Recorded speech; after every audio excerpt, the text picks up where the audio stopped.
If y'all are tuning in, this is going to be a quick recap of my last 2 adventures out in this winter season. Been a little slow, been a little short, so we're just going to condense it into one. But I'd like to kick it off. I'd like to start this whole dealio off with a winter-inspired poem by yours truly. you literature folk, get out of the room right now. It's about to be a mess. It's about to be a nightmare. But we're going to do this, so here we go. Winter fishing. Where the sessions are shorter, the fishing is slower, and the temps in your hands can't get much lower. But if you stick to the grind, there's a small chance you might find a beautiful piece of butter to help get through these frozen times. I don't know what kind of poem that is. All I know is we're gonna take it back to the desk right now and kick off this little winter recap so far. Now, past Mike needs future Mike to do a bit of explaining here, because over the holiday season we had the opportunity to go back down home to Missouri, hang out with the family a little bit, but we also got to sneak out for a cheeky trip to one of my all-time favorite Blue Ribbon streams, that being the Little Piney. Now, granted, conditions were far from ideal, but we managed to get on a couple fish, so let's roll some footy from that right now.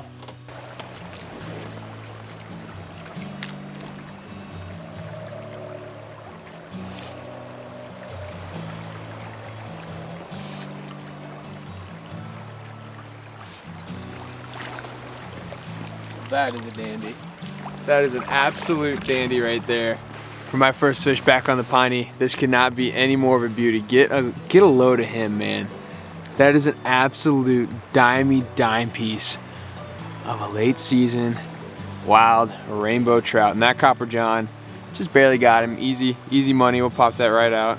Boom. We'll take one last dimey look at him there.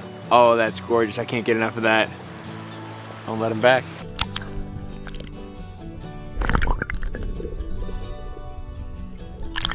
Well, folks, it is now my honor to officially remove the plastic lining, get some fresh cork out there, and yeah, make some more memories with it. That's so cool.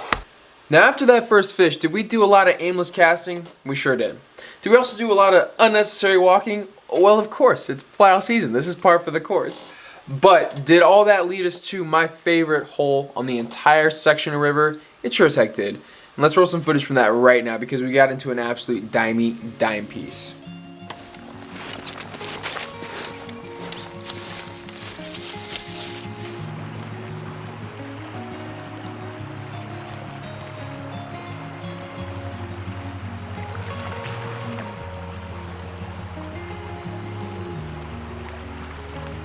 I think if there was a motto for our day, it would be few and far between.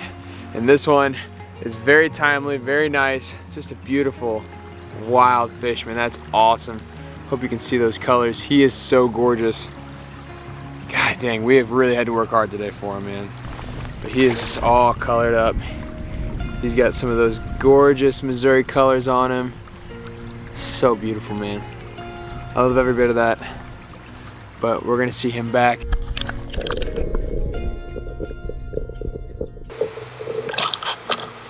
You would be hard-pressed to find something more beautiful than a wild Missouri bow. Those fish are amazing, and I'm really thankful we got on the 2 that we did, because the conditions stacked up against us were pretty rough. I mean, we're talking about low water, clear water, a bluebird day, and sun is shining. I mean, that's like strike 1, 2, 3, and 4. You're out and then some, man. That was so rough. So I'm really glad we got on the ones we did. And a lot of my boys down in Missouri were telling me, yo, my conditions are rough right now. Taper your expectations. So 2 is more than enough for me. And you know, I like making a pilgrimage down to Missouri at least once or twice a year to get on those home waters and get on those wild bows, man. It is so awesome. But we got to shift gears right now, leave the sunny south, and we got to go up to the frozen north, because folks, Wisconsin trout season is officially open.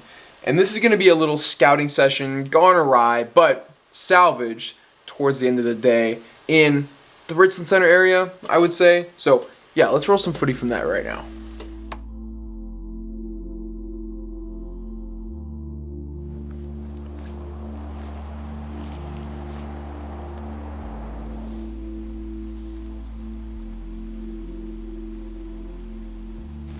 There's a pot of rising fish. I saw some midges hatching down the way a little bit, so I went ahead and tied on one of my smaller midges. I tied it last night, so fingers crossed it can make an appearance. But Yeah, I haven't seen much fish action. This is the first pot I've seen, so decided to tie on a dry fly and see if we can't make something happen here.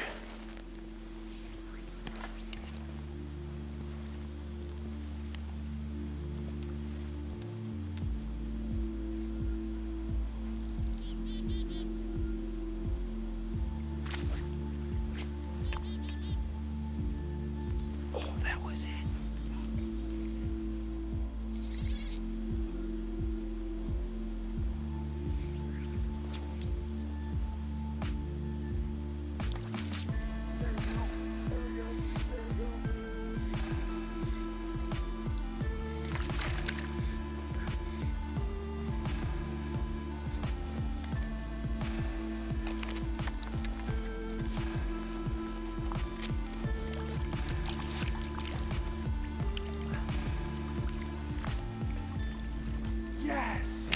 Yes, let's go. Let's go. I caught him way up there, so I decided to come back downstream a little bit, show him off before I jump back in there. That pool's active, so I want to keep after it. But let's take a look at this bad boy. Doesn't this little guy know it's nymphing season right now? What are you doing going off the dry, buddy?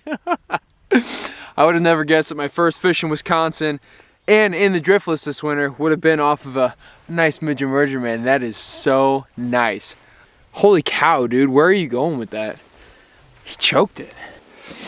We'll give you one more drippy look at him there. Oh, that's so money, man. I love it.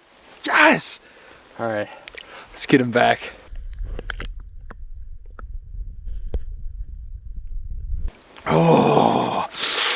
Oh, my lands. You know, it's not exactly a warm one today, but it's not that cold. We don't have too much wind going on, so it's not too terrible, but it's definitely below 30. I think it's like 27, 28. But let me show you real quick what I got that guy on.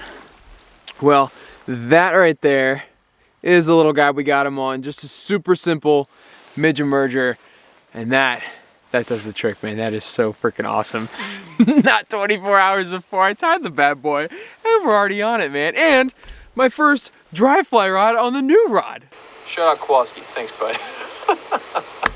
As luck would have it, the dry fly bite completely cut off as soon as we got that one. So I'm really happy we got on the one fish we did. But as we kept hiking up the creek a little ways, you know, it was really interesting seeing, you know, the way it changes and the valley itself. But we were having to be so super sneaky to even get a cast on the fish before you'd see him spook. But we ended up spooking a lot of fish, so we didn't have any luck the rest of the day.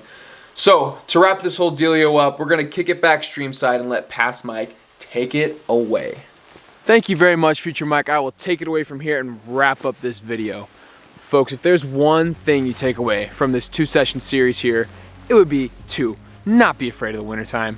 I mean, yeah, granted, session in Missouri, little low in the fish department. Same thing here with the session in Wisconsin, but it's not always about the fish. And I know, oh wow, Mike, it's not always about the fish. You're just a bad. Yeah, no, seriously.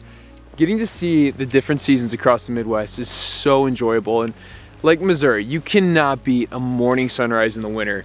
Fog rolling off, that morning glory sunshine ripping through the trees. I mean, it is seriously something to behold. And then, come on, Wisconsin, the snow-covered valleys with the frost-tipped trees. I mean, it is seriously so cool. You get to see so many different things that, you know, you really don't get to when it's all choked up with vegetation and whatnot. But granted, like I said, fishing, not the best, but you get to see different things like that midge bite. That was so stinking cool. And getting to break in the new rod, I mean, everything. It's all about what you make it. And I would say set your expectations realistically. You know, I went in today, probably didn't think I was going to get a fish. I'm glad we got one. That made my freaking day. One on the dry fly too. Boom. That's another point right there. That's so awesome. So, folks, seriously, do not be afraid of the winter. Go out and enjoy the beauty. Get off the freaking couch. Get away from the hustle and bustle for a bit and enjoy the silence that is winter. So, folks, wherever this season takes you, I sure hope you keep your feet in the water. And until next time, tight lines.